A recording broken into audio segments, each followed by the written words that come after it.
आचार्य भी हैं आप। आचार्य अपने आचरण से सिखाता है, उसी को आचार्य कहते हैं। तो कभी ये प्रेशर आप फील करते हैं? पुंडरीक आचार्य नहीं बना है, आचार्य पुंडरीक बना है। बिग बॉस का नाम सुना है आपने?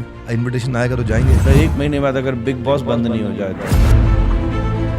पूर्व मुख्यमंत्री रहे उत्तर प्रदेश के अखिलेश यादव, उन्होंने रिसेंटली बोला कि कथावाचक पे बहुत सवाल किए उन्होंने। 50-50 लाख रुपए ले लेते हैं। कई कथावाचक हैं जो 50 लाख रुपए लेते हैं। ये सब बातें होती रहती हैं। उनके स्वयं पे आने पर कितना खर्च होता है ये तो सरकारी अकाउंट से बता दें। स्पिरिचुअल लीडर जैसे अभी जया किशोरी जी हैं, उनको ट्रेलिंग हुआ लग्जरी बैग्स पे, गॉगल्स पे। बाबा बागेश्वर भी अभी गुच्ची का चश्मा लगा रहे हैं, 60,000 की जैकेट पहन रहे हैं। आप इसको कैसे देखते हैं, इस प्रकार की चर्चा में? ये रोल से कुछ नहीं होता।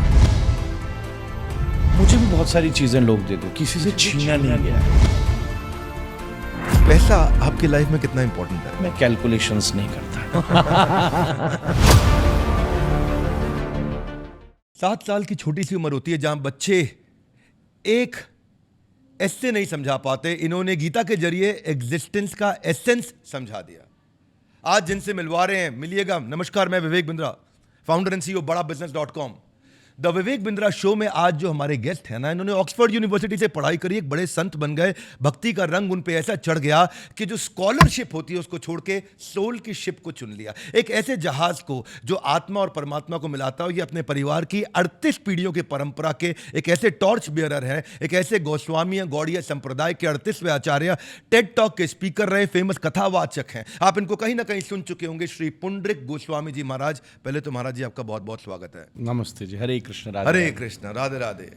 मैं आपके मंदिर एक दफा वृंदावन में गया था, जहाँ छोटे से बहुत सुंदर भगवान के विग्रह, त्रिभंग ललितम ऐसा बोलते हैं, त्रिलोकीनाथ सर्वलोक महेश्वरम श्री श्री राधा रमन लाल जी की जय हो, जय हो। तो आज आपकी वीडियो बड़ी खास होने वाली। मुझे ऐसा लगता है कि सनातनी में आपका जो कंट्रीब्यूशन, ऑक्सफोर्ड से आचार्य बनने की जो आपकी जर्नी है, धर्म गुरुओं को लेकर के रिसेंट कई कंट्रोवर्सीज रही हैं, तो ऐसे कई स्पिरिचुअल सवाल आप सब व्यूअर्स के मन में जो आते हैं, जो पूछ नहीं पाते हैं, इनको पॉडकास्ट में हमसे पूछे जाते हैं। और आपको तो खाली कॉमेंट में बताना कि कैसा लगा। मेंटल पीस का एक कंप्लीट सेशन है, एक ऐसा मेंटल कॉम्प्लेक्सिटी का सेशन है जिसको आप कई जगह पे, इसलिए हमेशा जो स्ट्रेस में रहते हैं उनको वीडियो शेयर करना ताकि उनका स्ट्रेस थोड़ा इजी हो जाए। शुरू करते हैं पुंडरीक गोस्वामी जी महाराज जी के साथ में। आप गौड़ीय संप्रदाय, चैतन्य महाप्रभु के संप्रदाय, श्रीमती राधा रानी के संप्रदाय के 38वें आचार्य, मैंने सुना जी।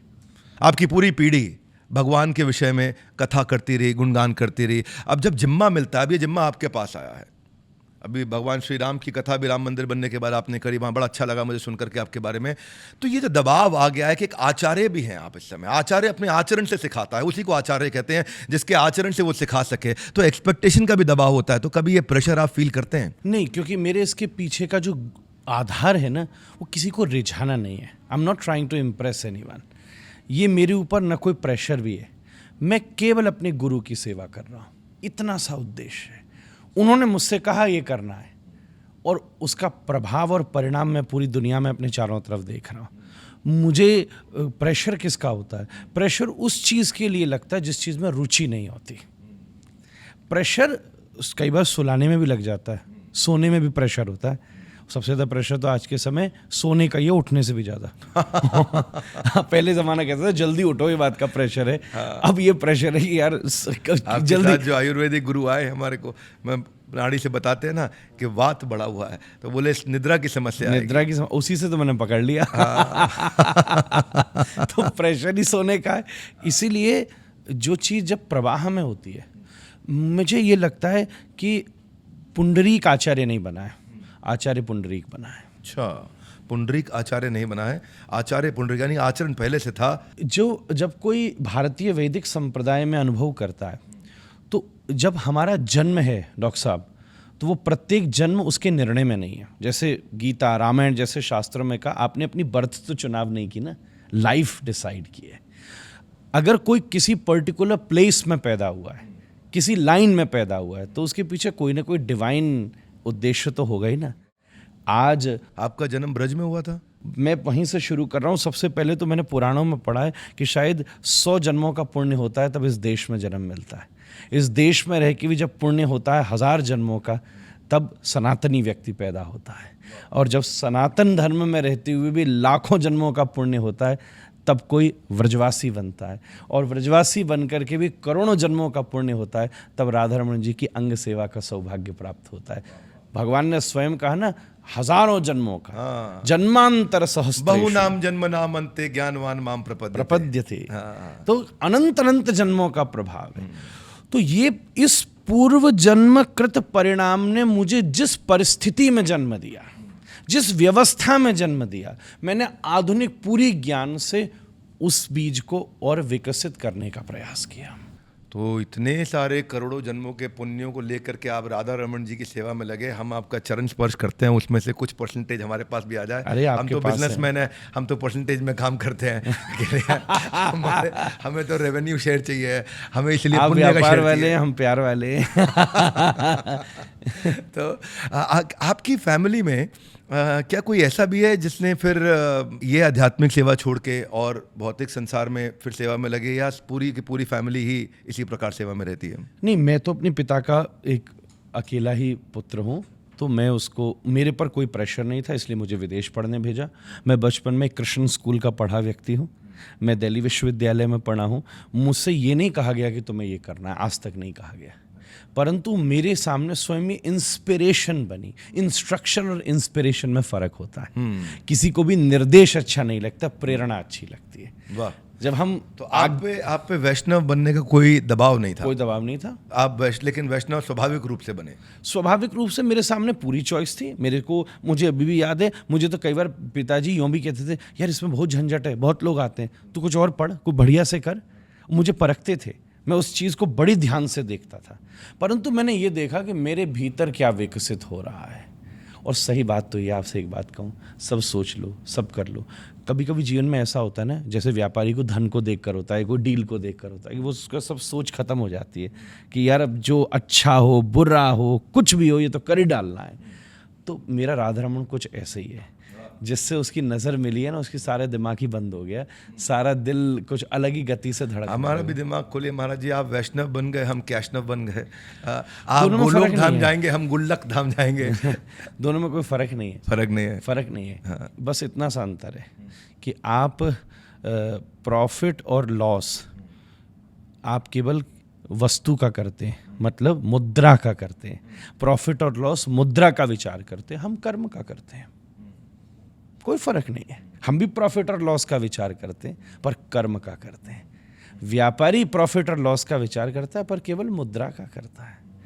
और गोलोक और गुल्लक धाम एक ही मंदिर में दोनों होते हैं। आगे गुल्लक होती है, पीछे गोलोक होता है। उसी गुल्लक से सबको गोलोक मिलता है। वाह, क्या बात है महाराज जी।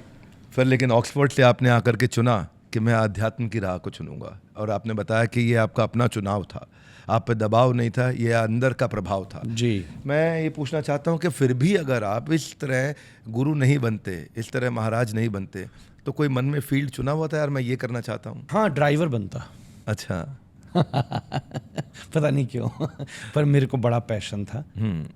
कृष्ण भी गाड़ी चलाते हैं, रथ चलाते हैं। कौन सी गाड़ी चलाने का मन था? नहीं, ऐसा कुछ नहीं डिसाइड, कोई भी। कोई फेवरेट कार? मारुति मर्सिडीज बना दे, वो तो ड्राइवर है। मारुति मर्सिडीज बना दे, वो ड्राइवर है। ड्राइवर तो उसी को कहते हैं जो मारुति को भी उसी पैशन से चलाए। मैं सच बोलूं, मेरे मन में कभी कभी आती थी बात। और मैं एक चीज़ आपसे और करूं कि मैं ऑक्सफोर्ड छोड़कर धर्मगुरु नहीं बना। मैं उससे पहले भी कथा करता था, और जब मैं ऑक्सफोर्ड में पढ़ता था तो सैटरडे संडे मंदिर में जाकर, कॉवेंट्री में एक मंदिर है, वहाँ जाके प्रवचन भी देता था, कीर्तन भी करता था, सब कुछ करता था। तो मैंने धर्म में रहकर ऑक्सफोर्ड चुना है, इस चीज़ को फ्लरिश। किस साल की उम्र से कथा कर रहे हैं आप? 7 वर्ष। आपने बोला अभी 7 वर्ष की आयु से कथा कर रहे हैं। अभी आपकी कितना उम्र हो गया शरीर में? अभी मैंने गिनी नहीं, पर शायद 36-37 हो गया होगा। वाह, you young, young and handsome गुरु, जो लोगों पे प्रभाव डाल रहे हैं। पर आप में ठहराव बहुत है जी, और ये आप सीरियस टाइप लगते हैं, और लगता है कि जैसे अभी थोड़ा मुस्कुराए, लेकिन अंदर से गंभीर है। पर मैं जानना चाहता हूँ कि आपकी लाइफ में ह्यूमर का क्या स्पेस है? आप कितना मजाक करते हैं? मैं किस चीज़ को सही समझूं कि आप एक मजाक करने वाले, एक लाइट हार्टेड व्यक्ति हैं, या बड़े गंभीर संत हैं? गंभीर के सामने मजाकिया, मजाकिया के सामने गंभीर हो। अच्छा। अच्छा। क्योंकि सूरज बहुत गर्म होता है, पानी बहुत ठंडा होता है। गर्म सूरज ही पानी को वेपर बना के ऊपर उठाता है। एक गुरु का काम यही होता है। अगर वो मजाकिया के सामने मजाकिया हो जाए। अब देखो ना श्री कृष्ण को, जब अर्जुन हिल जाता है तो वो गंभीर हो जाते हैं, जब अर्जुन गंभीर होता है तो श्री कृष्ण मजाकिया होते हैं। पूरे महाभारत में हजारों प्रमाण ऐसे। तो ये तो परिस्थिति है ना, सामने वाला खुद ही गंभीर है और आप और गंभीर हो, तो क्या किया आपने? सामने वाला वैसे ही मजाकिया है और आप वहाँ ही मजाकिया हो गए, तो प्रतिस्पर्धा छिड़ गई ना। मजाकिया को जीतना है तो गंभीर होकर जीता जा सकता है, और सीरियस को जीतना है तो मजाकिया होकर ही जीता जा सकता है। जब आप किसी गंभीर के सामने मजाक करते हैं तो कोई फेवरेट जोक है आपका? कोई याद आ रहा हो जो कैसा, यार ये चुटकुला पे मैं बहुत हंसा था? जीवन से बड़ा कोई चुटकुला हो सकता है क्या विवेक जी? दुनिया कैसे घुमा रही है। पहले गाड़ी है ना 60 की स्पीड में ही चलती थी, फिर $1 ट्रिलियन लगे सुपर एक्सप्रेसवे बनाने के, फिर कहते हैं 60 से ऊपर ले जाओगे तो चालान काट देंगे। इससे बड़ा कोई मजाक है क्या? पहले आदमी गांवों से निकलता है शहर की तरफ, करोड़ों रुपए खर्च करके घर बनाता है, व्यापार करता है खरबों रुपए का, और फिर सोचता है कि यार एक गांव में ही छोटा फार्म हाउस बना लो। इससे बड़ा कोई मजाक लग रहा है क्या? World is a stage and we are merely players. ये दुनिया एक रंगमंच है और बड़ा ज़बरदस्त। ये मेरी समझ तो ये कहती है कि ये भगवान को जब मजाक करने का मन होता है तो दुनिया बना देते हैं। अच्छा। खेल रहे हैं कठपुतली की तरह हमारे साथ। जीवन में यही गंभीरता है और कुछ सीरियस नहीं है। यही सीरियस है कि ये मजाक चल रहा है। इतना सा अनुभव हो जाए तो काम बन जाएगा, तो हम अपने आप को फिर अलग कर पाएंगे, इससे अलग हो पाएंगे, अलग हो ये पाके गंभीरता में समझ गए कि यार ये तो सब मजाक था, हाँ। और अपने को अलग कर पाएंगे। परफॉर्मेंस के साथ ऑडियंस बनना ये आध्यात्मिक व्यक्ति की अनुभूति है।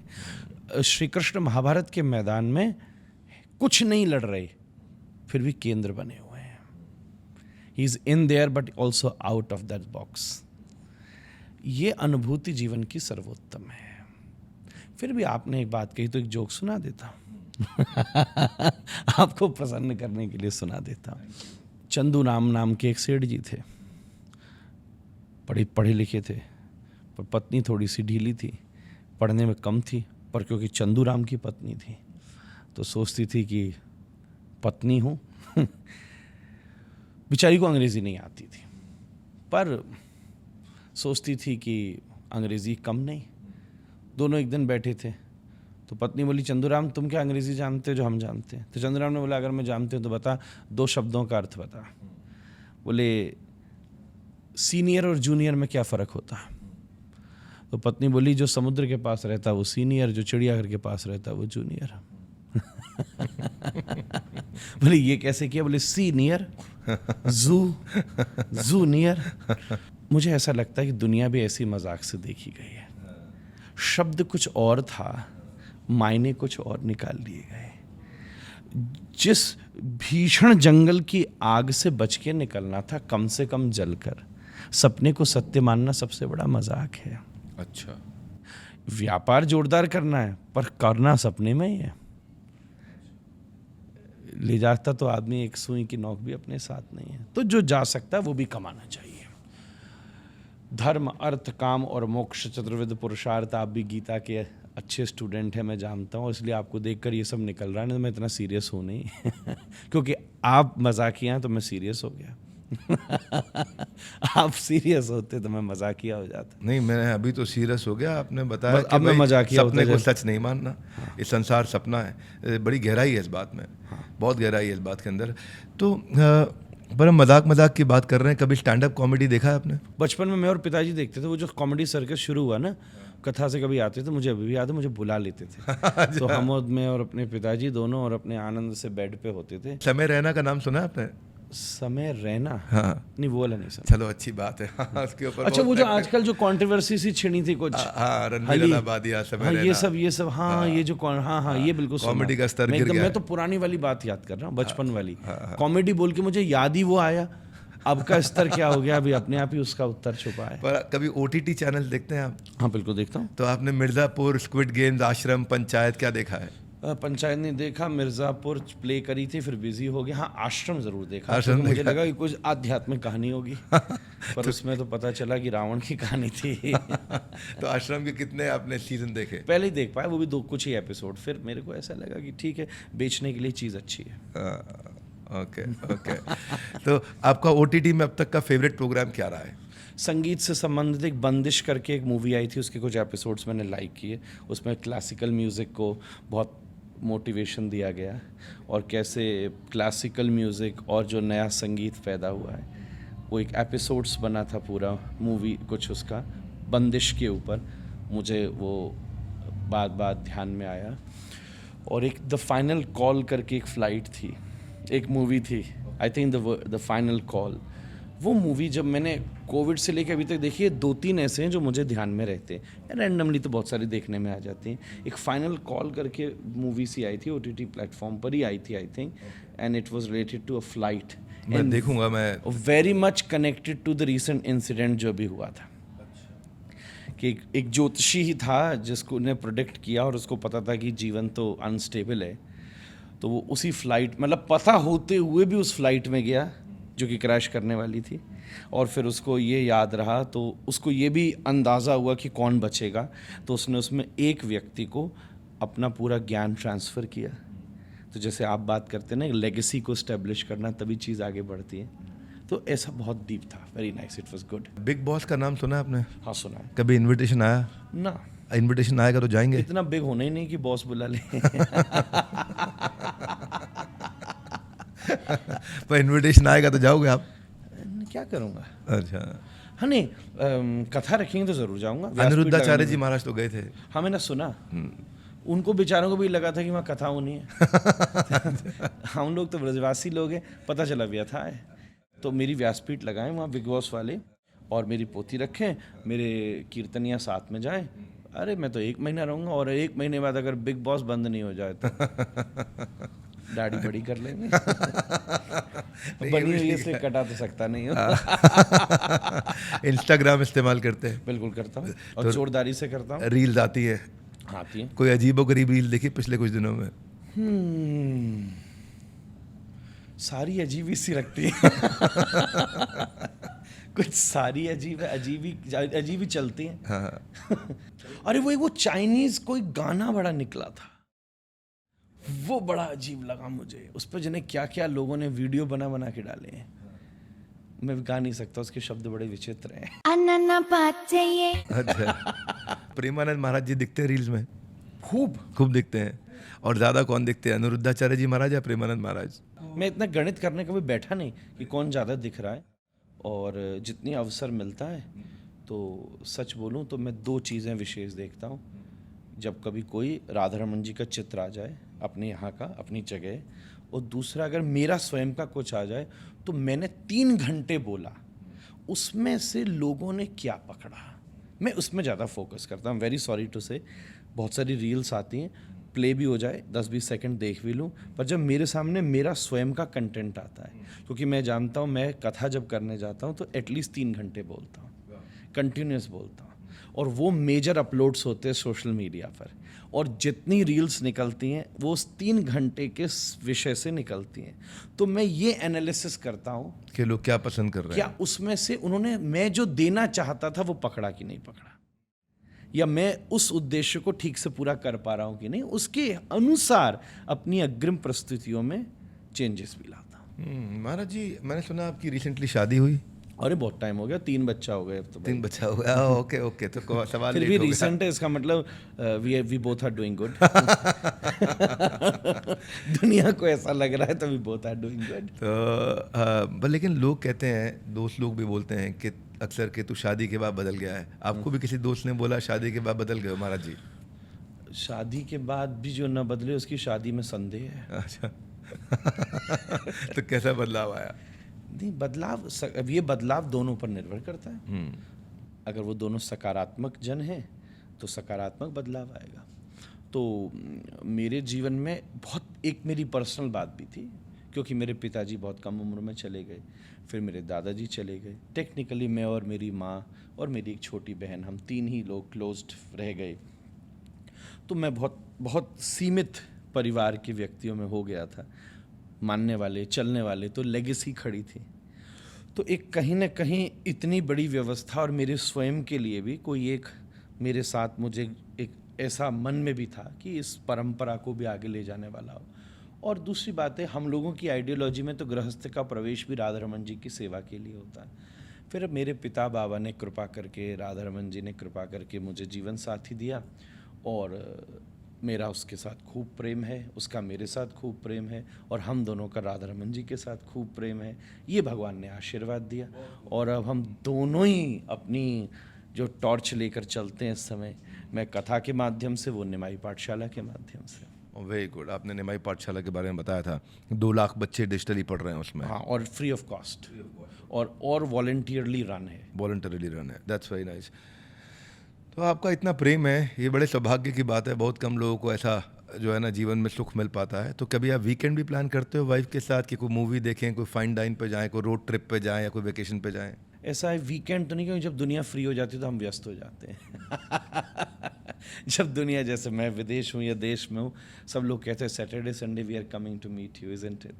तो जब दुनिया फ्री होती है तो मंदिर व्यस्त हो जाते हैं, वृंदावन व्यस्त हो जाता है, तो वीकडे प्लान करते हैं? निकलना व्यस्त नहीं, ऐसा नहीं, जब जब समय लगता है। हम और मेरे साथ वाले भी जो लोग हैं, हम लोग उनके साथ बहुत खुले। हम कभी कभी बहुत बहुत निजी रूप हो, ऐसा कभी नहीं होता कि कोई मैं प्लान करूं।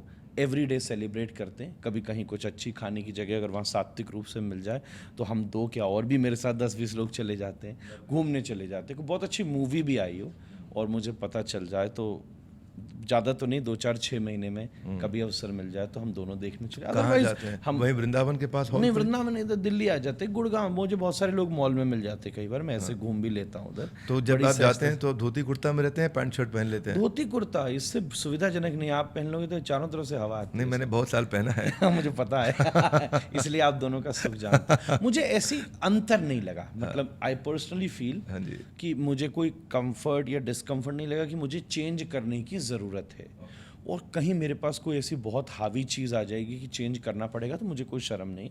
मैं भी कॉलेज यूनिवर्सिटी का पढ़ा आदमी हूँ, और अगर कोई मुझे मेरे कपड़े से जानता है तो आज ही मुझे छोड़ दे। नहीं, लेकिन जब आप गृहस्थ आश्रम में आए तो क्या आपके आध्यात्मिक जीवन में कोई चेंज हुआ? बहुत गहरा, बहुत गहरा। क्योंकि मेरे और उसके एक दूसरे को चुनने का आधार अध्यात्म भी था। ओके, राधा रमन जी थे अद्धा। भगवान भी थे। आई वुड से शुरुआत में 10% हो सकते हैं, 15-20 ऊपर थे। और एक बहुत गहरा, हम दोनों ने एक दूसरे को प्रेरित किया। केवल हमारा गृहस्थ 4 फेरे से शादी शुरू होती है भैया, चाहे मेरी चाहे आपकी हो। 4 ही फेरे लगते हैं, फिर 7 कहते हैं क्योंकि अग्नि के 7 मुख होते हैं। तो मेरे और उसकी शादी के बीच का आधार केवल अर्थ और काम नहीं था, धर्म और मोक्ष भी था। हम घूमे नहीं, हम दोनों ने अनुष्ठान बहुत किए, अध्ययन बहुत किया। कोविड के समय बड़े बड़े पुरुषण दोनों ने एक साथ बैठ के किए, एक दूसरे को प्रेरित किया, इस मामले को साथ लेकर एक साथ परिक्रमाएं लगाई हैं गिरिराज जी। कई बार मैंने बोला है, मुझसे ज़्यादा उसने बोला है। और मैं एक सच्ची बात बताऊं, देखो व्रजवासी, मुझे तो व्रज मिल गया। आज मैं ऑन कैमरा फर्स्ट टाइम एक चीज़ अपने घर की खोल रहा हूँ कि मैं वृंदावन में ही पैदा हुआ, तो जो जहाँ पैदा होता है उसके लिए वो बड़ी अच्छी आकर्षणीय चीज़ होती है, पर उसको देखने का, जैसे ताजमहल के पास रहने वाले लोग शायद सबसे कम जाके देखते होंगे उसे। तो अब दिल्ली वालों के लिए बहुत सारी चीज़ें हम आपने नहीं देखी होंगी।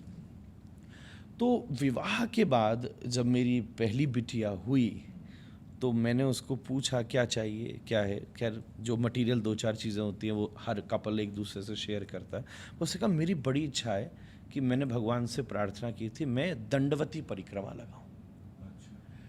तो हालांकि वो भी ऑक्सफोर्ड से ग्रेजुएट है, एक बात बताऊं, and she was a roller hockey player and India को ब्रॉन्ज मेडल दिलाया एशियन गेम्स में, हाईली एजुकेटेड। उसके साथ साथ उसने ये बात की तो मैं थोड़ा बल्कि सकुचाया। अब ठीक है, राधा रमन जी मिल गए, सब व्यवस्था है तो ठीक है, अब काय को फिर ज़मीन में लौटना। सॉरी टू से, I should have done it दो। पर उसने मुझे ये बात कही तो मैंने उसके पीछे सोचना शुरू किया, और फिर हम दोनों ने आज इस बात को, आज ईजिली 7-8 वर्ष हो गए, फिर हम दोनों ने वृंदावन की दंडवती परिक्रमा की, फिर बरसाने की, कुछ गोवर्धन की भी कर ली, कुछ और चल भी रही है, आगे भी होगी। तो उसने मुझे इस दोनों तरफ प्रेरित किया, बहुत सारी चीज़ों में प्रेरित किया। मैंने उसको भी थोड़ा बहुत कुछ समझा सका और उसने भी समझाया। So nice. अच्छा है कि आप आध्यात्मिकता को भी इतना अंदर तक समझ चुके हैं और संसार को भी समझते हैं आप, तो आज आप हमारे लीडरशिप फनल में भी आए, पार्टिसिपेंट से मिले, सबसे कैसा एक्सपीरियंस? ज़बरदस्त, क्या बात है। और जो आपने भी ब्लेंड किया था, मैं एक्सपेक्ट नहीं कर सकता था कि अभी आप चैतन्य चरितामृत की प्यार और गीता के श्लोक बोल देंगे इतनी हाईली एलिवेटेड एक प्रोफेशनल टॉक के बाद। धृतराष्ट्र ने संजय से पूछा किम कुर्वतो संजय। पहला श्लोक पूछा मामका पांडवाश्चैव किम कुर्वतो संजय धर्म क्षेत्रे कुरुक्षेत्रे समवेता युयुत्सवा। सवाल पूछा, पूरी की पूरी भगवद गीता आ गई। और वो गोविंद राधे अच्युत गोपी, वो तो मुझसे बहुत पुराना ये भजन हम दोनों ने बहुत वर्षों पहले न्यूयॉर्क में एक साथ गाया था। आजा माना राधे। बहुत ज़बरदस्त देखकर, एनर्जी देखकर कि आपने जैसे हम पूरा भोग लगा के तुलसी डालते ना, ऐसे पूरे धन के साम्राज्य में थोड़ी सी भक्ति की तुलसी डाली है और मैं उससे बहुत प्रसन्न हुआ। ना थैंक यू, बहुत अच्छा लगा, आपने इंस्पायर किया। महाराज जी, हमारे यहाँ जो बिजनेसमैन आते हैं लीडरशिप फनल में, हम उनको ग्रो करने में, स्केल करने में मदद करते हैं। और आपने देखा ही, हम भगवद गीता और तुलसी यही सबको गिफ्ट करते हैं, हम और कोई गिफ्ट नहीं देते। तुलसी महारानी का पौधा देते हैं और श्रीमद् ग्रंथराज श्रीमद् भगवद गीता देते हैं। वो एक ही शास्त्र मुझे समझ में आया जो भगवान ने स्वयं कहा है। बिल्कुल उचित है ना, वो एक शास्त्र है जो भगवान ने स्वयं बोला, तो भगवान की वाणी बहुत महत्वपूर्ण है, उससे ग्रोथ होती है। मेरे गुरु का आदेश था कि बिजनेस ग्रोथ में लोगों की मदद करिए, भगवद गीता हाथ में रखिए। मैं वही प्रयास करते रहता हूँ और लोगों की लाइफ में एक टर्न अराउंड लाते हैं हम लोग। तो हज़ारों लोग जैसे आपकी कथा सुनने आते हैं, ऐसे हमारे लोग बिज़नेस को सीखने के लिए आते हैं। आज आप आए, हमें बहुत अच्छा लगा। लोगों ने आपकी कथा सुनी, आपकी कथा से उनकी व्यथा कम हुई होगी, उनके जीवन में आपके विचार से उनका हो सकता है संस्कार और व्यापार आगे बढ़े। पर आगे मैं आपसे पूछना चाहता हूँ, राम मंदिर की प्राण प्रतिष्ठा के बाद मैंने सुना कि पहली कथा का सौभाग्य आपको मिला। हाँ, ये मेरा सौभाग्य, मेरे मन का ही संकल्प था। ठीक 22 जनवरी को राम जी की प्रतिष्ठा हुई।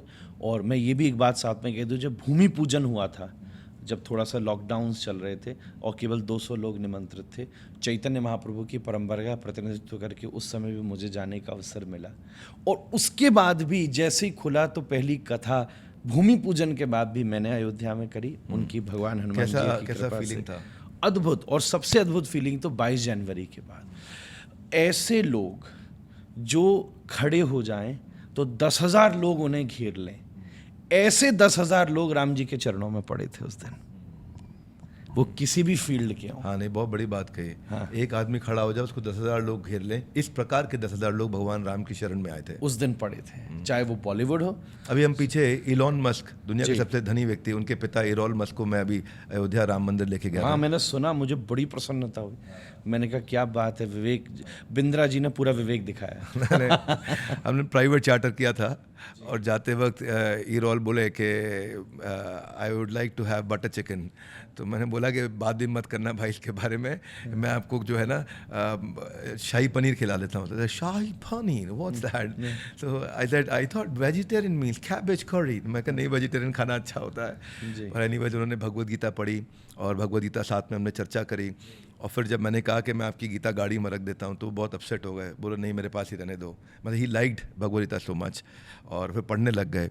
और मतलब अब क्योंकि मेरा अपना पर्सनल लगाव बहुत है, और अगर किसी और का भी थोड़ा सा लगाव झुकाव हो जाए तो मेरे को अच्छा लगता होता ना, अपने बच्चे को कोई प्यार करे, तो भगवद गीता से तो हमारे को बहुत लगाव है। आध्यात्मिक क्रेविंग है पूरी दुनिया में, जिस क्रेविंग को केवल भारत सेटिस्फाई कर सकता है, वैष्णव सेटिस्फाई कर सकता है। हर एक चीज़ की कहीं कहीं अभी धन की क्रेविंग है, पर फाइनेंशियली जो देश हैं वो ग्रो करते जा रहे हैं। आज वेस्टर्न कंट्रीज़ जो बहुत सारी चीज़ों में फाइनेंशियली टॉप ग्रो कर चुकी हैं, पर उनको बाद में पता चला है कि इसके बाद तो कुछ है नहीं। तो ये जो स्पिरिचुअल क्रेविंग है ना, आज वो पूरी दुनिया को समय समय पर आप देखते हैं। थोड़े टाइम पहले कुंभ मेले में आके वो पहुंच के गए, फिर थोड़े कोई विल स्मिथ कभी आ जाते हैं, लॉरेन पावेल आई थी। शुरू से ये बात है। बीटल्स किसी ज़माने में आए थे, प्रभुपाद जी से मिले, फिर ऋषिकेश में उधर योगी जी के पास रहे, महर्षि महेश के पास। ऐसे समय समय पर ये चक्र है ना, अर्थ की एक चरम सीमा के बाद एक है ना आपके डिमिनिशिंग मार्जिनल यूटिलिटी इकोनॉमिक्स में, तो धन जो है वो सबसे ऊपर से शुरू होता है। जैसे आप पहले दिन आपको चीज़ का आकर्षण होगा, और थोड़े दूसरे दिन फिर कम, फिर तीसरे दिन और कम, फिर पाँचवें दिन और कोई नई गाड़ी सेट लेकर आएगा, खुद अपने हाथ से धोता है। अरे ये law of diminishing marginal utility सुन के थोड़ा मेरा मन रुक गया। आपने इकोनॉमिक्स की पढ़ाई करी है? मैं स्कूल कॉलेज अब अच्छा पढ़ा लिखा आदमी हूँ। बड़ा अच्छा लगा। Law of diminishing marginal utility एक मेरा बड़ा फेवरेट सब्जेक्ट है, जिसको मैं बहुत अप्लाई भी करता हूँ जी। मैं लेकिन ना एक अयोध्या की बात हुई, वृंदावन की बात हुई, उत्तर प्रदेश की बात हुई, कुंभ मेले की बात हुई। अभी जो पूर्व मुख्यमंत्री रहे उत्तर प्रदेश के अखिलेश यादव, उन्होंने रिसेंटली बोला कि कथावाचक पे बहुत सवाल किए उन्होंने। 50-50 लाख रुपए ले लेते हैं और अंडर टेबल पैसा लेते हैं। एक महाराज जी के बारे में बोला, बहुत अच्छे महाराज जी हैं वो भी, तो अभी तो मैं चलो उनका नाम नहीं लेता, उन्होंने यादव जी ने नाम ले दिया, ठीक है। कई कथावाचक हैं जो 50 लाख रुपए लेते हैं। कोई किसी की हैसियत है कि धीरेन्द्र शास्त्री को बुला ले अपने घर कथा के लिए? कोई अंडर टेबल लेगा वो बाबा पैसे? आप पता करवा लीजिए, अंडर टेबल नहीं लेते हैं वो धीरेन्द्र शास्त्री क्या? तो ये पॉलिटिकल है या एक जेन्युइन कंसर्न बन गया कि कथावाचक इतना पैसा ले रहे हैं?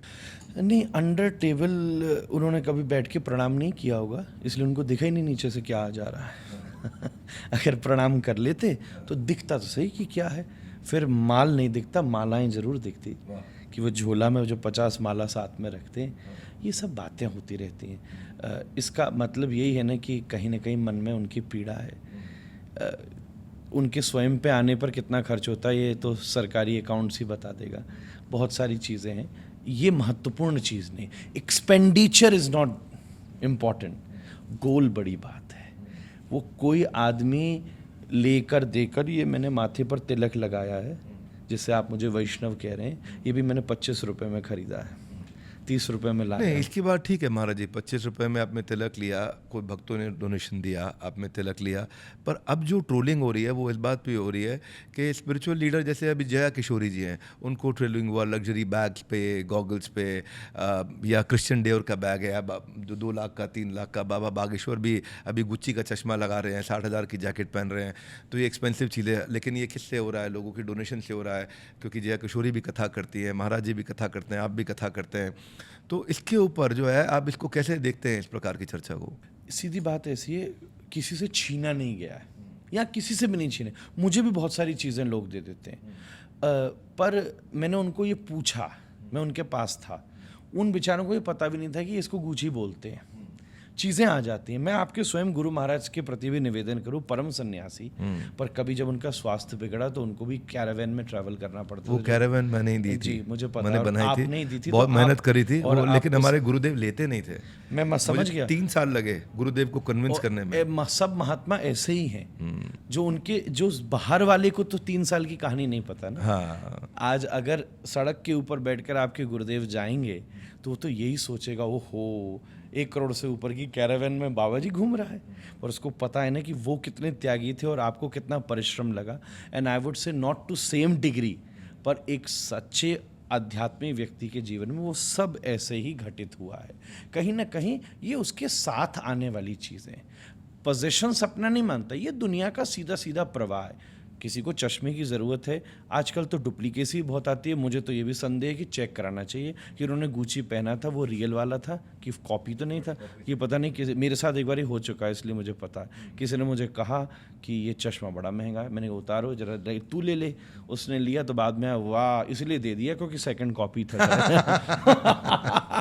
तो मैंने कहा, मैं तो यार जिसने मुझे दिया मैं तो उसको बड़ी मालाएं पहना दी कि बड़ा महंगा गिफ्ट लिया, क्योंकि मैं तो जानता था, अनपढ़ गंवार तो हूँ नहीं। तो बहुत सारी चीज़ों के पीछे उद्देश्य देखना चाहिए। ब्रियोर का बैग आ गया, खरीद लिया, कर लिया। और एक और बात है, जैसे आपने जय किशोरी जी की बात की, वो तो खुद अपने आप को एक मोटिवेशनल स्पीकर की तरह प्रेजेंट करती हैं, और आप भी उसी श्रेणी में हैं किसी हद तक, बहुत सारी। तो एक ये पद्धति है, एक पद्धति संत सन्यासी वैरागियों की है। दूसरी तरफ गृहस्थ, जैसे मैं स्वयं गृहस्थ हूँ, मैं परिश्रम करता हूँ और बढ़िया से, और मेरी क्वालिफिकेशन में मैं अपनी परंपरा का निर्वाह कर रहा हूँ, मेरी क्वालिफिकेशन में कोई कमी नहीं। आपकी कंपनी में रिज्यूम भेज देता तो 1 नंबर, इससे ज़्यादा महंगा बैग खरीद सकता था, ये मुझे पूरा भरोसा है। आपने भी इतने लोगों को बनाया है, पूरी क्वालिफिकेशन है। उद्देश्य क्या महत्वपूर्ण है, ये बड़ी कहीं ना कहीं देखने वाले व्यक्ति में जेलसी तो नहीं आ गई, उसको भी एनालिसिस करना चाहिए। Okay. ये ट्रोल से कुछ नहीं होता। फोटो में जो साथ खड़ा होता है ना वो आपका नहीं होता, विपत्ति में जो साथ खड़ा होता है ना वो आपका होता है। गहरी बात। फोटो में साथ वो आपका नहीं हो सकता, विपत्ति में साथ होना चाहिए। देखो कुछ तो लोग कहेंगे ना महाराज जी, लोगों का काम है कहना। बस वो पुराना गाना है, हम तो ये झाड़ के हाथी झाड़ के खड़ा हो जाता है एकदम। तो वो इसमें कोई बहुत बड़ी लेकिन मैं आपसे एक सवाल करना चाहता हूँ, मैंने सुना था और कहीं मैं कि- एक बात बताऊं, सॉरी, हाँ हाँ कि एक साधु के चश्मे में, मेरी घड़ी भी बहुत अच्छी है, अभी ढक रही है, साधु की घड़ी में या जो चप्पल में या स्कार्फ में या चश्मे में या बैग में जो कीमत है ना, उससे ज़्यादा कीमत उसके कंठी में, उसकी जनेऊ में, वो ये सब छोड़ के भी ये कर सकता था, उसकी फटीला अंगूठी में, क्योंकि उसने इस सब के बाद भी शांति का, उसको किसी को कोई ज़रूरत नहीं है इन सब चीज़ों। नहीं, हमने प्रभुपाद जी से सुना था, वैष्णवेर क्रिया मुद्रा विज्ञ न बुझाए, कि आप वैष्णव की क्रिया मुद्राओं को समझ नहीं सकते पूरी तरह से। बस उन्होंने भी मंदिर बनाए। आज बहुत सारे लोग हैं, स्वयं प्रभुपाद जी की भी वीडियोस हैं, अब उनका शिष्य कोई रोल्स रॉयस में एक तरह से दूसरी तरफ ट्रैवल करा रहा है, तो वो पोजेस नहीं कर रहे उसको। मैं भी म्यूज़ियम में गया हूँ, जो वॉटफोर्ड मंदिर में म्यूज़ियम रखा है, बहुत अच्छी घड़ी भी पहनते थे प्रभुपाद जी, ये बात बिल्कुल स्पष्ट है। पर जिन्होंने काम करके दिया, वो किसी भी घड़ी, किसी भी जिलेट के रेज़र और किसी भी अच्छी हाई एंड गाड़ी से परे है, जो समाज को आज इतने बड़े इंस्टीट्यूशन के रूप में चीज़ें करके दे रहा है। तो आप भी कर लो। और अब मैं एक और बात आपसे अल्टीमेटली, आपको लगता है कथावाचक जो हैं खूब इन पैसा छाप रहे हैं और खूब छाप करके खूब मजा कर रहे हैं, तो तुम भी कर लो, दम हो तो। किसी ने रोका तो है नहीं। अध्ययन करके आओ, टैलेंट करो, अपनी नींदों को रात भर उड़ाओ, रोज़ 18-18 घंटे ट्रैवल करो, किसी से सर्टिफिकेट लेना नहीं है, ये हमारे धर्म की श्रेष्ठता है। तो अगर आप में दम है तो जितना टाइम आपने ट्रॉलिंग में वेस्ट किया, उतना टाइम गीता के श्लोक पढ़ लिए होते तो शायद शनैल उससे ऊंचा ब्रांड है, कुछ फ्रांस शुद्धिकरण का, भी हो जाता वो है। पहन लेते। हाँ ठीक बात है। अब ये तो मैं नहीं जानता कि कौन सा ब्रांड है बड़ा, मैं लेकिन- जानता हूँ, आपको बता दूंगा। अच्छा ठीक है। और किसी को उसकी कथा भी सुननी हो तो अच्छी बता दूंगा, विद द हिस्ट्री। ज्ञानी व्यक्ति हैं आप पूरी तरह से। पर एक आपके ज्ञान से मैंने एक लाइन सुनी जो मैं समझना चाहता हूँ जी। कि रावण का वध विजयदशमी के दिन नहीं हुआ, एक जगह आपने बताया था। तो वो सुन के मैं थोड़ा सोचा, परप्लेक्स था कि कभी आपसे मिलूंगा तो मुलाकात करूंगा। तो मैं अपनी टीम से बोला भाई मुझे थोड़ा रिसर्च करके बताओ। तो जब आप मुझे ये पता चला कि आप कहते हैं कि रावण का जो है वध विजयदशमी के दिन नहीं हुआ, तो क्या था उसके पीछे? उसके पीछे शास्त्रों में ये प्रमाण मिलता है कि इधर रावण का वध होके तभी राम जी ने पुष्पक विमान मांगा कि मुझे तुरंत छोड़ करके आओ। तो अगर आप विजयदशमी और दिवाली की डेट देखते हैं इस समय, तो कितना अंतर है। तो संत मुनि ऋषियों ने वाल्मीकि रामायण जैसे ग्रंथ में, रामाभिरामी टीका में ये प्रमाण है कि उस दिन युद्ध का प्रारंभ हुआ। अच्छा, विजयदशमी के दिन। विजयदशमी के दिन नवरात्रि जब, तो रावण से भगवान श्री राम ने युद्ध का प्रारंभ किया। फिर उसके बाद रावण का वध हुआ सीता जी से। उसके बाद का इंसिडेंट क्या, विभीषण को राज्य गद्दी मिली, वैसे भी राम जी ने पहले लंकेश बना दिया। तो सीता जी से राम जी मिले हैं और कहा है कि मुझे तुरंत पहुंचना है आज, वो नहीं तो अग्नि में प्रवेश कर लेगा, भरत ने प्रॉमिस किया। तो पुष्पक विमान में बैठकर राम जी वापस लौटे हैं। तो हम विजयदशमी के दिन जो है दशहरा मनाते हैं और रावण जलाते हैं, पर उस दिन जलाया नहीं गया। उसका कोई पौराणिक, जलाने वाली घटना का पौराणिक अर्थ नहीं है। जलाने वाली घटना तो कुछ समय पहले स्वतंत्रता संग्राम के समय शुरू हुई है। अच्छा। और कई ट्रेडिशनल किसी गांव देहात की पद्धति थी जो पूरे देश में देशव्यापी हो जाती है, जिसमें गणेश उत्सव है, या पहले आप देखिए तो देवी वध उत्सव जो दिवाली होता के है। दिन हुआ था? नहीं, दिवाली से पहले, दिवाली वाले दिन तो पहुंच गए ना राम जी पहुंच के गए। साथ। तो इसको छोटी दिवाली भी कहते हैं, नरक चौदस भी कहते हैं। उस दिन का करके राम जी तुरंत वापस। छोटी दिवाली पे हुआ। मैं भी कई बार सोचता था कि पुष्पक विमान क्या इतना स्लो था जो 20 डेज ट्रैवल में लग गया। यही बात है, 20 डेज आप टाइम पीरियड भी तो देखिए, इतनी देर वापस लौटने में, इतनी देर क्या करेंगे। और राम जी का एक्स्ट्रा टाइम होता तो लंका का आनंद थोड़े ना लेते वापस लौट जाते, वो तो वनवासी रहने आए थे। उस टाइम भी उन्होंने लंका में, तो उस दिन युद्ध शुरू हुआ। मैं और इसके ऊपर अध्ययन करूंगा, पर मेरे मन में एक और सवाल था। कहीं जब मुझे पता चला कि आपने कहीं ऐसा भी कहा है कि भगवान राम और हनुमान का आपस में युद्ध हुआ। हाँ, वो एक हमने अपने आदरणीय गुरुजी से कथा और सुनी। भीषण युद्ध हुआ। हाँ, बड़ी अद्भुत प्रसंग है वो। है थोड़ा लंबा, पर मैं शॉर्ट करके सुनाने की कोशिश करता हूँ। कई कथाओं में मैंने सुना है वैसे, कि जब राम जी का राज्याभिषेक हो गया, सब ऋषि महर्षि आए थे, तो शत्रुघ्न जी को राम जी ने कहा कि सभी संतों को तिलक करके उनका सम्मान करो, दक्षिणा दो, प्रणाम करो, आए हैं सौभाग्य। अष्टावक्र महागीता ने लिखा है, अष्टावक्र जी थे, कि समाज का धर्म है कि वो महात्मा के तन का ध्यान रखे और महात्मा का धर्म है कि वो समाज के मन का ध्यान रखे। ये ब्यूटीफुल एक्सचेंज है। तो राम जी ने कहा संतों की सेवा करो। सेवा करने की बात आई तो दुर्वासा जी बैठे थे, वो ध्यान में चले गए। तो नारद जी पास बैठे, वो बोले ये ध्यान में बैठे हैं क्या, इनको डिस्टर्ब करो, आगे चलो आगे चलो। जब आगे चले गए तो नारद जी ने एकदम कोहनी मार के कहा, दुर्वासा देखो सबके माथे पर तिलक लगा, तुम्हारे नहीं लगा, लगे तुम्हारा कोई स्टेटस नहीं है। तो दुर्वासा एकदम चौंक गए, बोले तो गलत बात है। बोले राम जी से शिकायत करो जाके और सौगंध दिला देना, भाई भाई का मसला है। तो राम जी के पास जाकर शिकायत करी कि आपके भाई ने मेरा सम्मान नहीं किया, आप उसको दंड दोगे, आपको हनुमान जी की सौगंध है। इधर नारद जी दौड़े शत्रुघ्न जी के पास कि आपने तिलक नहीं लगाया। बोले मैं तो लगा रहा था, आपने रोका। बोले अभी राम जी गुस्सा है, वो भी गुस्सा, भी काम नहीं बनेगा, अभी तो पहले जीवन बचाओ। विपत्ति आती है तो पहले समझ नहीं, पहले तो जिंदगी बचानी है, फिर बातचीत होगी। तो कहाँ बचेगी? बोले अंजना जी के पास जाओ, हनुमान जी की माता जी। तो दौड़े शत्रुघ्न जी वहाँ और अंजना जी कहा, बोले बचाओ मुझे। बोले राम जी की सौगंध खाओ, बचाओगे? हनुमान जी ने कहा मैं राम जी की सौगंध खाता हूँ, बचाऊंगा। बोले किससे बचाना है? बोले राम जी से बचाना है। तो बड़ा भारी युद्ध शुरू हुआ। दोनों, इधर से हनुमान जी आए, इधर से राम जी आए और बोले हटाओ, मैं इसको छोड़ूंगा नहीं, मैं तुम्हारी सौगंध खाई है। हनुमान जी बोले प्रभु आप चले जाओ, मैंने आपकी सौगंध खाई है। तो दोनों में लीला हुई थोड़ी देर। अब जब राम जी ब्रह्मास्त्र बुलाने लगे तो नारद जी ने कहा रुक जा महाराज, ये तो मैंने ही लीला करी थी। दुर्वासा जी से कहा छोड़ो, मैं आपसे क्षमा चाहता हूँ, ये मैंने ही जबरदस्ती ये काम कराया था। बोले मैंने क्यों कराया? बोले मैं दुनिया को ये कहना चाहता था कि दुनिया में किसी भी साधन से बचना हो तो राम के नाम का आश्रय लेना चाहिए। हनुमान जी ने राम नाम लिए और उससे उनका संरक्षण हो गया। ऐसी एक कथा पुराणों में प्राप्त होती है। नहीं, वैसे भी मैंने भी एक जगह पढ़ा है शास्त्रों में कि भगवान को जब युद्ध करना है तो वो भी अपने भक्तों से ही करते हैं। हाँ, अपने भक्तों को ही भेजते हैं नीचे, अपने से ही लड़ाई करके आनंद आएगा। हाँ। वो पता चला मुझे, हिरण्यकश्यप और हिरण्याक्ष ये दोनों भी भगवान के भक्त थे, जय विजय भगवान के भक्त थे सब जी, है ना। और रावण और ये भी, और क्या बोलते हैं उनका जो उनके मामा जी थे कंस, और उनके साथ में कोई थे, वो लोग भी उनके। तो भगवान अपनी लीला के लिए बहुत अच्छा है। लीला मतलब एक ड्रामा क्रिएट करते ना संसार को मैसेज देने के लिए। हाँ, मैसेज देने के लिए। तो अपने लोगों को भेजते हैं, ये तुम नेगेटिव परफॉर्मेंस करो, पॉजिटिव करो, वो सब। जैसे हम आप भी, आंसर आपके पास भी गीता के सारे, पर अभिनय थोड़ा आप भी कर रहे हैं, थोड़ा मैं भी कर रहा हूँ। आपके साथ तो खैर हम क्या, हमारे वो पात्रता नहीं है क्या, लेकिन आपसे मैं ये समझ में आया कि आप भौतिक संसार, आध्यात्मिक संसार दोनों को बहुत अच्छे से समझते हैं, दोनों को अच्छे से देखते हैं। क्योंकि कथावाचक सुनते हैं, अदरवाइज क्या फील होता है? संसार को जानता हूँ, भगवान को मानता हूँ। हाँ, सीधी सी बात है। दुनिया को, लेकिन हम क्या सोचते थे, एक कथावाचक है, इनको टेक्नोलॉजी का क्या पता होगा। लेकिन अभी आपको देखता हूँ तो मुझे लगता है आप अपना यूट्यूब चैनल को देखते भी होंगे और AI भजन वगैरह वहाँ चलते हैं आपके। तो आप जो है एक धर्म सेवी महाराज से टेक सेवी महाराज बन गए। टेक सेवी होता है ना भाई, टेक्नोलॉजी सेवी है, तो धर्म सेवी महाराज से टेक सेवी महाराज बने। तो ये हुआ कैसे, मतलब कि टेक्नोलॉजी में भी साथ साथ इंटरेस्ट बनाए रखा? मेरे पिताजी इसमें बहुत, उनका आशीर्वाद है, हम ब्रजवासी हैं, तो उन्होंने मुझे बचपन से इस बात के लिए प्रेरित किया।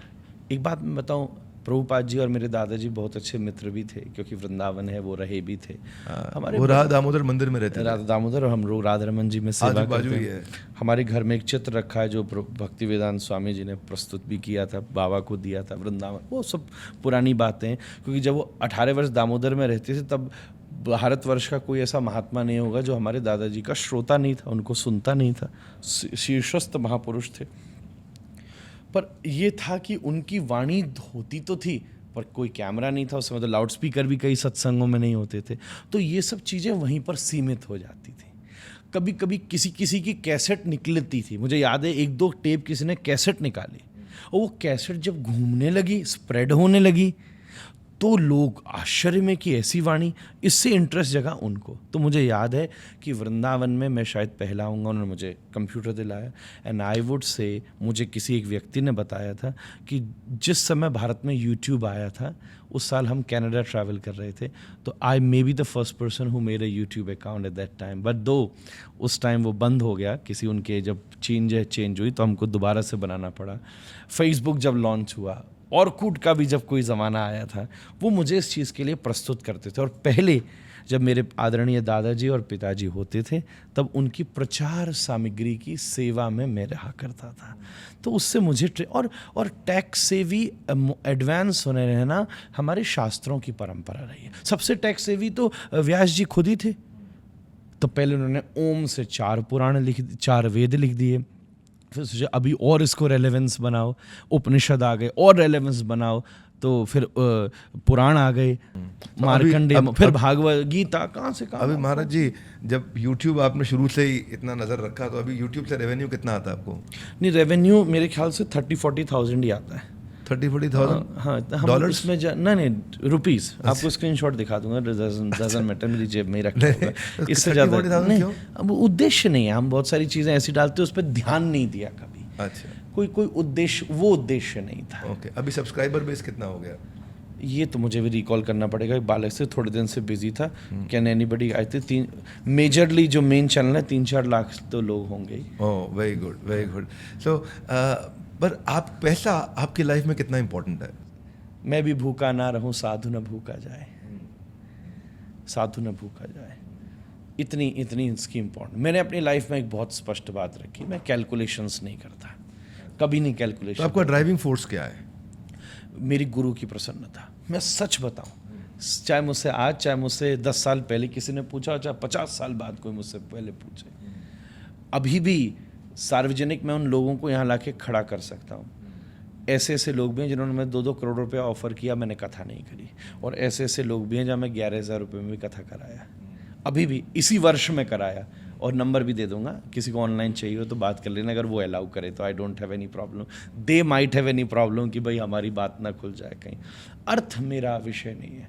व्यासपीठ के ऊपर बैठकर जब मैं अपनी बेस्ट परफॉर्म कर सका, वो मेरे लिए सबसे प्रसन्नता की बात। Lovely, fantastic. महाराज जी, अब मैं एक स्विच लेना चाहता हूँ विद योर परमिशन, ठीक है? मेरा स्विच ये है कि अब मैं आपको मूव करा रहा हूँ इस समय टू रैपिड फायर।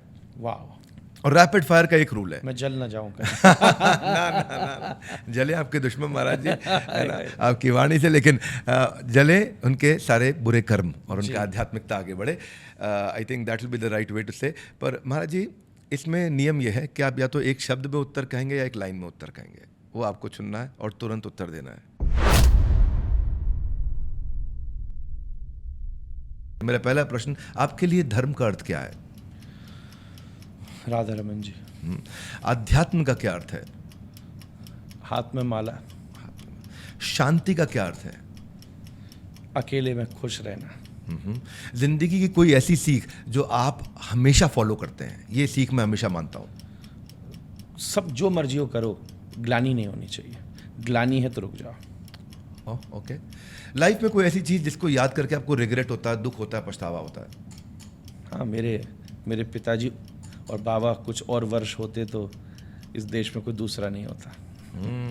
आपके हिसाब से कौन सा आश्रम बेस्ट है, ब्रह्मचर्य, गृहस्थ, वानप्रस्थ या संन्यास? आपकी आयु के लिए जो है वो आपके लिए बेस्ट है। 60 वर्ष का ब्रह्मचारी बेकार है, कई बार 15 वर्ष के सन्यासी को फिर से विचार करना चाहिए। आपके लिए फेवरेट मूवी कौन से जॉनरे की होगी? Comedy, horror, patriotic, love story, action, thriller या बायोपिक? समाज को दिखाना है तो किसी राष्ट्रीय प्रेरणा की, अपनी पत्नी के साथ और बच्चों के साथ, पत्नी के साथ देखना है तो लव स्टोरी। और अगर बायोपिक किसी के बारे में जानना, ऑल ऑफ देम। मैं इतना पिकी नहीं हूँ उसके मामले में। हाँ, हॉरर नहीं देखना चाहता, जबरदस्ती उससे ज़्यादा हॉरर तो मुझे दुनिया में ऐसे दिख जाता। कोई फेवरेट गाना आपका बॉलीवुड का? वो नुसरत की कई सारी जो है ना, जो वो गाया करते थे तेज कव्वाली के स्टाइल में। और मैं थोड़ा सूफ़ी जैसी चीज़ें, आई वुडंट से कि धर्म से इसको ना जोड़ा जाए, थोड़ी रूहानी जैसी चीज़ें, जैसी ऐसी चीज़ें मैं काली काली जुल्फों के फंदे ना डालो। नहीं, वो वाला नहीं, जैसे सांसों की माला, मैं वो वहाँ जाना चाहता था। सांसों की माला पे सुमरू में पी का नाम। तो लेकिन कोई अगर भजन देखें तो फेवरेट भजन कौन सा है? कर ले श्रृंगार चतुर अलवेली। आपका कोई फेवरेट टूरिस्ट डेस्टिनेशन यहाँ जाके अच्छा लगता है? उडुपी। उडुपी, ओके। कोई फेवरेट प्राइम मिनिस्टर हमारे देश में कौन रहा आपका? जो रहता है उसको फेवरेट बना के रखना चाहिए। कोई आपका फेवरेट शास्त्र कौन सा है महाराज जी? श्रीमद् भागवत। आप कौन सी गाड़ी चलाते हैं? मैं कोई सी जो ओन करता हूँ वो चला ही नहीं पाता, और जिसके यहाँ जाता हूँ उसकी होती है वो चला लेता हूँ। तो कौन सी ओन करते हैं? मेरे पास एक इनोवा है और एक किया की है। लग्जरी ले सकता हूँ, जिस समय थोड़ा घर में रहूँगा ले लूँगा और बता के लूँगा सबको, फ़ोटो भी खिंचा के डालूंगा। चलो ठीक है, ओके। लेकिन अभी आप कथा के लिए कितना चार्ज करते हैं? यू हैव टू पे me your attention. Mobile application आपका फेवरेट कौन सा है जो आप ज़्यादा इस्तेमाल करते हैं? व्हाट्सएप। शादीशुदा लोगों के लिए अगर एक लाइन का कोई मैसेज देना हो तो? अपने घर को वृंदावन बनाने की कोशिश कीजिए। वाह, वेरी नाइस। घर में आपकी ज़्यादा चलती है कि धर्मपत्नी की? दोनों के अपने अपने डिपार्टमेंट हैं। अपने अपने डिपार्टमेंट है। कभी कहीं ऐसा मैं हुआ कि सेवक हूँ, कहीं मैं सेवक हूँ, कहीं वो रानी। दूसरा शब्द मैंने बोला ही नहीं। इतना सुंदर आप मुस्कुराए, आपको गुस्सा कब आता है? टेम्पररी तो बहुत बार आता है, ऐसे थोड़ा सा अनुशासनात्मक। गुस्से का 2-3 कारण। एक है जैसे द्वेष में नहीं आता, अनुशासनहीनता में जरूर आता है। जिसको अनुशासनहीनता में नहीं आया तो उस पर तो अपने आप पर काम करना ही चाहिए ना। अगर आप भारत के यूथ को, जवानों को एक लाइन का कोई इंपॉर्टेंट मैसेज देना चाहेंगे तो क्या देंगे? सब कुछ जीवन में पा लीजिए, पर ये बात पक्की है, पूरी दुनिया सुख दे सकती है पर आपको अध्यात्म शांति दे सकता है। दोनों की कमाई जीवन में कीजिए। सुख भी होना चाहिए, उससे दिन अच्छा निकलेगा। शांति होनी चाहिए, उससे रात अच्छी निकलेगी। आपका चेहरा इतना लाल सुर्ख सुंदर सा है, इसके पीछे कौन से विटामिन, कौन सा डाइट है? कुछ भी नहीं, सीधा सीधा खाता हूँ, घर में रहता हूँ। मेरा तो ये लगता है कि चेहरा जो है ना वो आत्मा का रिफ्लेक्शन है, उसके बीच में मन आता है। आप मन को जितना साफ रखेंगे चेहरे में उतना। आपकी कोई फेवरेट हॉबी? मेरी फेवरेट हॉबी ड्राइविंग बहुत अच्छा लगता है। ड्राइविंग अच्छा लगता है, ओके। सो बहुत अच्छा लगा आपने जो ड्राइव किया आज के हमारे सेशन को। आपने आज लीडरशिप फनल में आके सबसे चर्चा किया, आपने हमारे पॉडकास्ट में सबसे चर्चा किया। आपका डिवोशन आपकी ड्राइविंग फोर्स है, आपकी जो भक्ति है वो आपकी गुरु की आज्ञा, गुरु की प्रसन्नता आपकी ड्राइविंग फोर्स है। तो अच्छा लगा आपसे मिल करके। फाइल और फाइनेंस के साथ फेथ का बैलेंस करना आप लोगों को सिखा रहे हैं। आपकी इस लेगेसी को आप ऐसे ही आगे बढ़ाते रहें, सनातन से लोगों को ऐसे ही कनेक्ट करते रहें। हमारे शो पे आने के लिए आपका धन्यवाद। बाकी सबसे मैं कहूँगा बड़े इंपॉर्टेंट मैसेज थे, अगर अच्छा लगे तो ज़रूर शेयर करिए। हमारे साथ जुड़े रहने के लिए आप सबका हृदय की गहराई से प्रेम पूर्वक धन्यवाद। महाराज जी आपका विशेष धन्यवाद। धन्यवाद। राधे राधे जी। हरे कृष्ण।